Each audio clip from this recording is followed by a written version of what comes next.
Spoiler alert, this post contains details about the two-part series finale of Killing Eve. AMC and BBC America's steamy cat-and-mouse thriller Killing Eve concluded with tarot readings, a wedding and 2 tragic deaths. The two-parter began tracking the lives Villanelle, Jodie Comer, and Eve, Sandra Oh, lead after parting ways, again, in the previous episode. Villanelle, still on her quest to kill the 12, hikes and hunts with fellow assassin gun, Marie-Sophie Ferdane. Meanwhile, Eve tries to return to a seemingly regular life following Helene's death.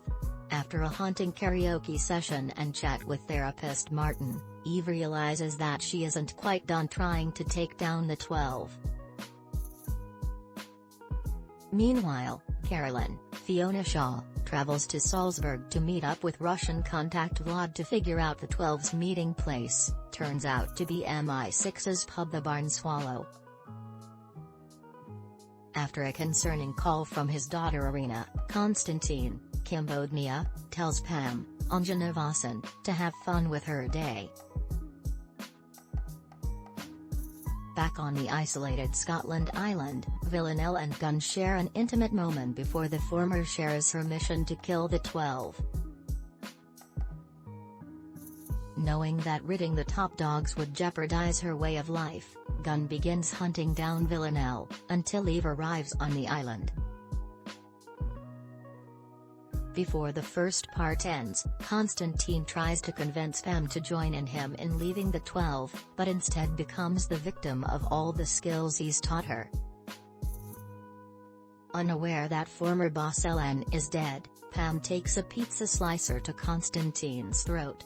She promises to carry out her mentor's final wishes and ends his suffering. The final episode, Hello, Losers, picks up with Eve blinding Gunn with her bare hands. Despite parting ways after Eve's earlier betrayal, the two decide to get off the island and make their way to where they think the 12 will be. While in the middle of nowhere, they come across a couple of hikers who shelter them for the night. One hiker offers to do tarot readings, revealing a promising a holy and magnificent future for Villanelle and one of death for Eve. The duo take off with the hiker's van in the early morning and finally share some intimate and wholesome moments. Carolyn arrives in Heathrow, welcomed by Hugo, Edward Bluemel, who brings her to an MI6 safe house and attempts to get a confession on the record. Carolyn, always one step ahead, pokes holes in his plans. Hugo agrees to take Carolyn to Hampstead where she'll see Pam, who breaks the news of Konstantin's death and presents his letter. Eve and Villanelle finally give in to the passion they've been holding back for years before making their way to the Barn Swallow.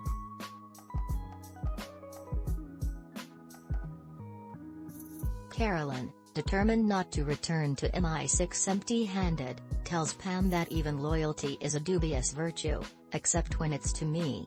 She offers Pam a job, but the rookie assassin rejects. Eve and Villanelle board a ship called the Dixie Queen, the 12's new meeting spot.